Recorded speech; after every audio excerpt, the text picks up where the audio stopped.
Dr. Fox, thank you so much for joining us here on Health Connection. We're talking about lung cancer screening to find it early.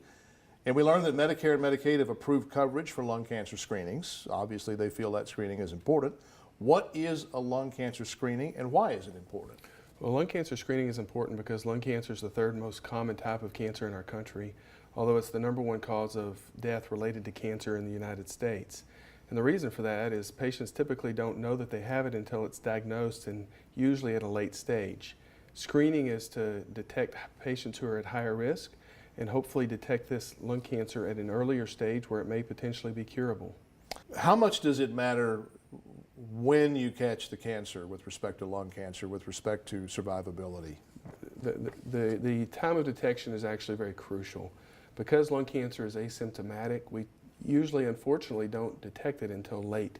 The chance of cure in that situation is much, much lower than catching it early, and that's the whole goal of lung cancer screening, is to catch these cancers at the earliest possible stage so that our chance of cure is as high as it can be.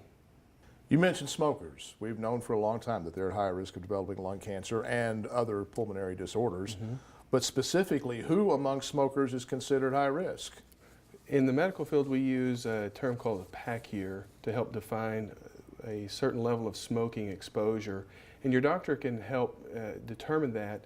But for example, if someone who's maybe smoked 30 years, 1 pack per day, or maybe 2 packs per day for 15 years would be someone considered at higher risk, as are individuals who are aged 55 to 80 years old.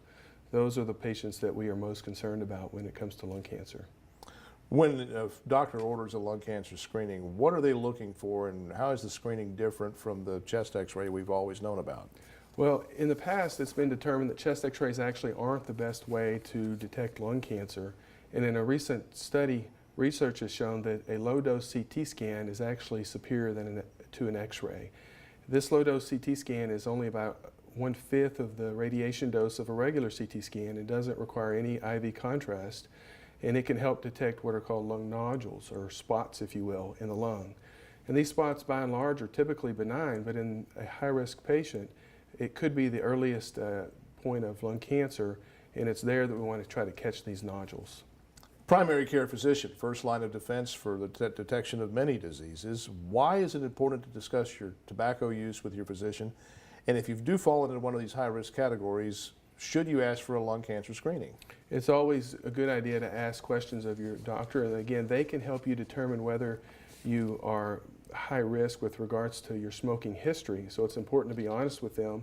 It's also equally important that they help patients stop smoking, because that, in addition to trying to diagnose this deadly disease, is equally important as in trying to prevent it.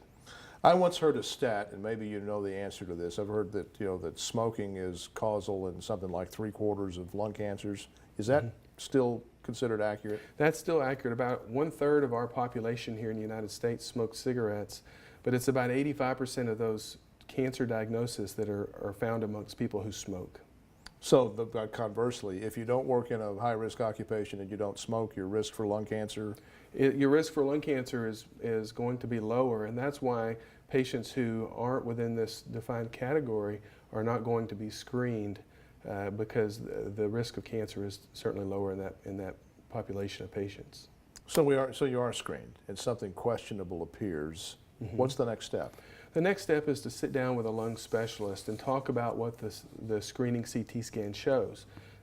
Then from there, you'll discuss what next steps, such as a follow-up CT scan to see if it's growing, or maybe even a decision to do a biopsy, which can be done by a radiologist or a lung specialist or even thoracic surgeons with non-invasive methods, or sometimes surgeries. A patient winds up in your office after their lung cancer screening, indicating that they need further evaluation and further assessment. Take us through the process. What happens? The lung cancer screening really is a team approach. It not only includes the lung specialist, but it includes radiologists, it includes the radiation oncologist and oncologist. So as a lung specialist, I help guide the patient to the next step, whether that be a diagnostic procedure or if we just monitor the nodule until we determine that it's not cancer. And then if they need some assistance from some of these other specialists, we help facilitate getting them to the right specialist for further care. Let's just amplify on that a little bit. Further treatments needed. You just mentioned the word team. Let's talk about the physician team that becomes involved and what can the patient expect? Well, what they can expect is to be cared for by a team approach, and the goal of that is to facilitate very rapid evaluation and, if needed, rapid treatment of a lung cancer if it's diagnosed. The oncologist is a key member of the team from that perspective in helping us to understand what is the overall prognosis of what we're dealing with, what sort of treatment methods are available for a patient. There are a number of tests that we fully expect when we go see the doctor for an annual physical. You know, x-rays, blood work, urinalysis, the stuff that we expect. Do you envision lung cancer screenings becoming a standard annual screening exam for patients? I do for those patients that we discussed who are at higher risk. Again, patients who have a significant smoking history and patients who are of the right age group, but not for the general population. We know that patients who aren't considered at high risk, that won't be a part of their annual checkup when they see their physician.